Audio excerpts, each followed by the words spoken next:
Hi, everyone.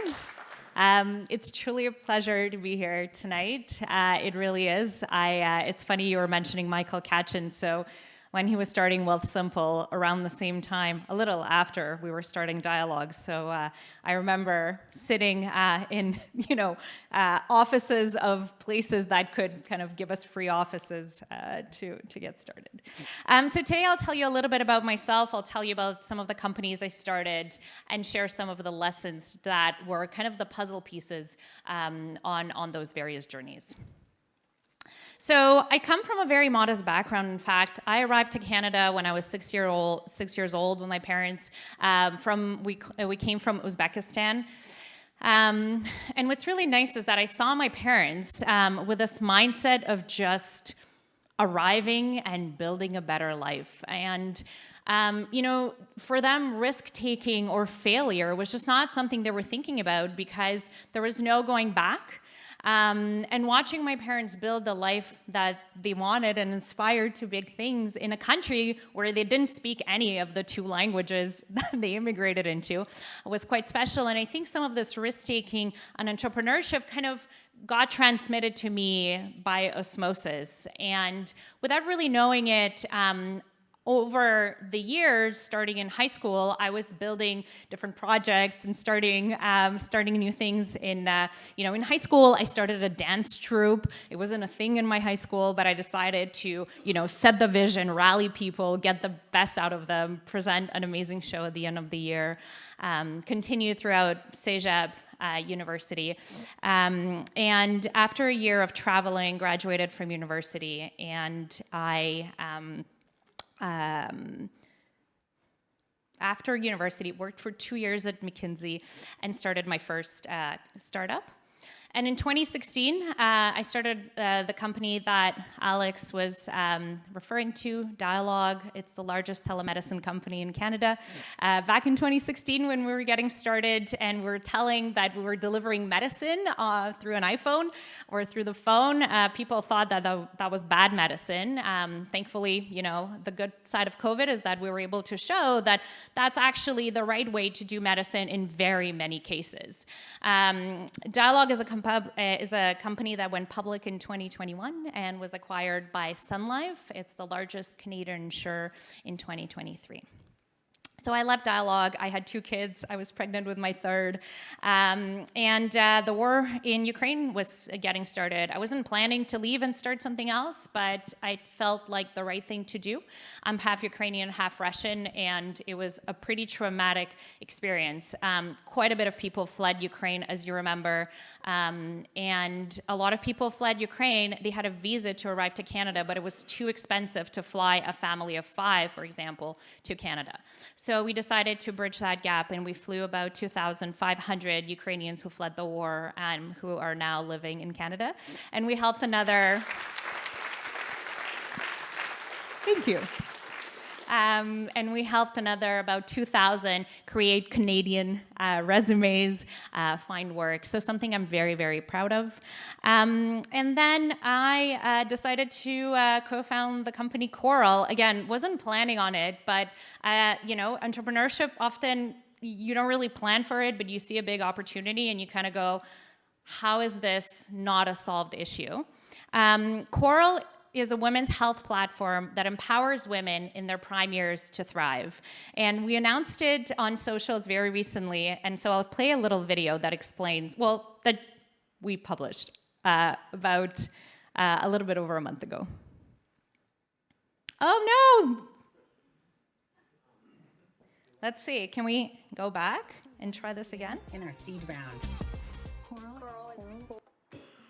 Okay, let's... Ha!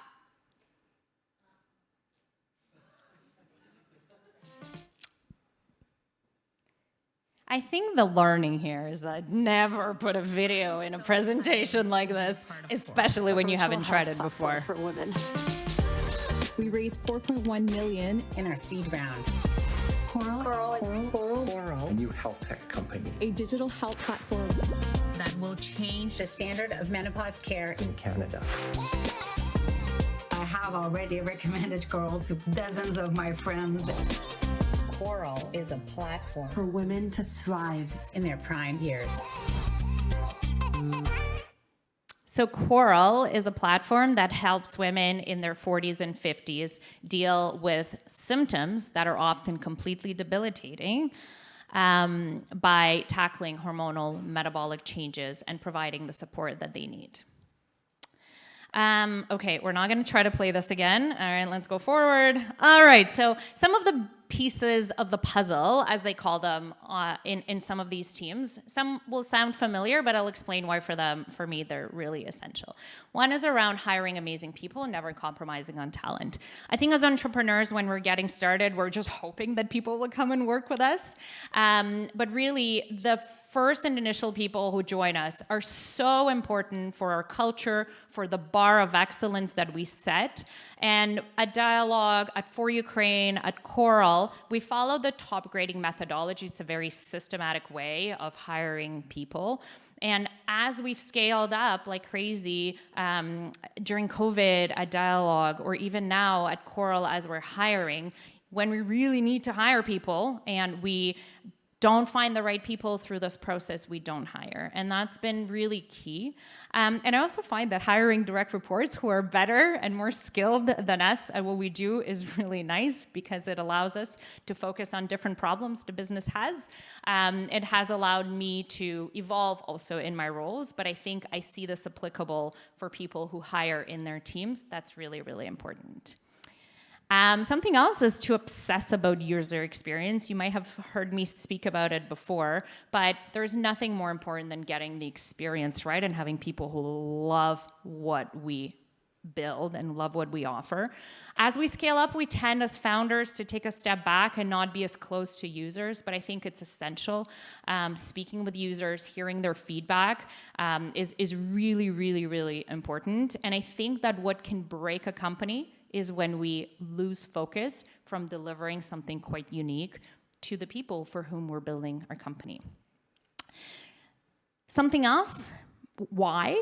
People join us for the why of our company, and I think as founders, we tend to assume that everybody knows the why, but repeating it over and over again, especially when things get hard, as they always do in building a company, is really important. At Coral, we repeat it every week with the entire team, and we give examples where our mission shines through the services we deliver. And finally, well, this is kind of, I think all entrepreneurs know that, but don't take no for an answer. No is often temporary. I find that it's very encouraging. As entrepreneurs, we get told no all the time, and you get home and you're like, it didn't work out. But just knowing that there might be other ways that needs evolve, people change, and that if you didn't complete a sale, well, you still might. If somebody you really wanted to invest didn't, but they're, maybe the crack, the door is a little open. It's always nice. Though I have to say, my 3 kids, they have inherited this in them. And so probably not as applicable to kids as it is for entrepreneurs. Okay, why continue building? It's a question I get asked, but I'm sure that you ask yourself, why do I continue building? And my answer to this goes back to being an immigrant. I think, and we saw the community partners earlier, I feel like there's no better place than the country we live in to seize opportunities when you're willing to seize them. And I just feel so privileged and so lucky. And I also think that entrepreneurship is the best and fastest way to impact. And I think the third piece is, for me personally, I mentioned I have 3 kids. And I really hope that by osmosis, the same way my parents did it with me, they'll learn to work extra hard and put their time in places where they truly are passionate about, that they believe in, and that hopefully make the world a better place. So thank you. And I don't know if I have time for questions, but if I do, I'd like to have one question. Oh, 2 questions. 2 questions.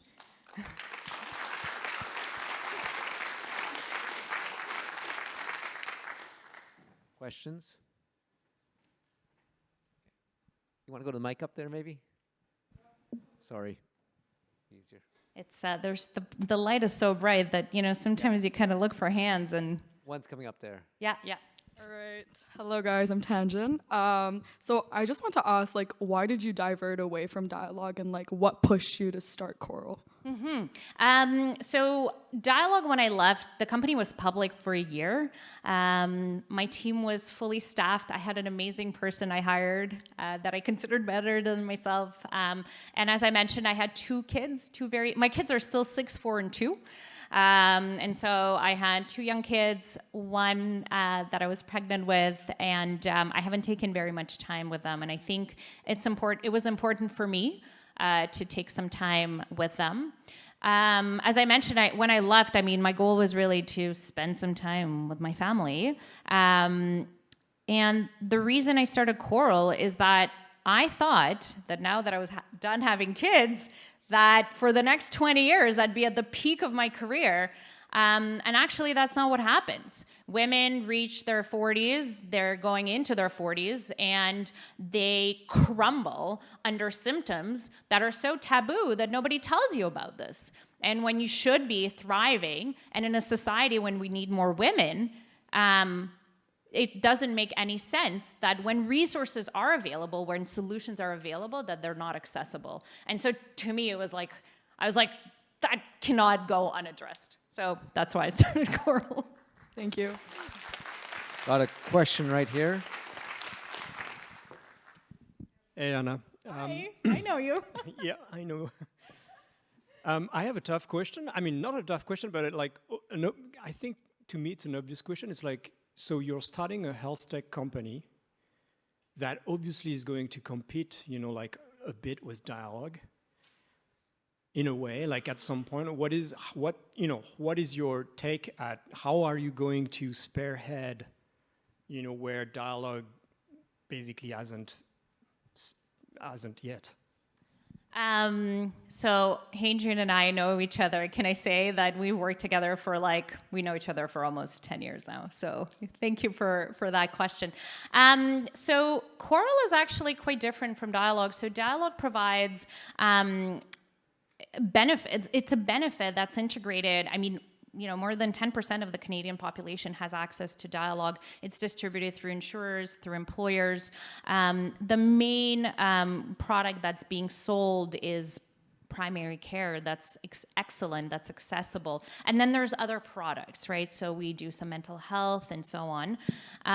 It's accessible only through employers. And for Coral, the problem is a little different, and the problem we're tackling is different. The problem we're tackling is not so much around retention and presenteeism for employers. It's much more providing care and support to women. So Coral is D2C first, and it's priced very differently from Dialogue. It's a health tech company.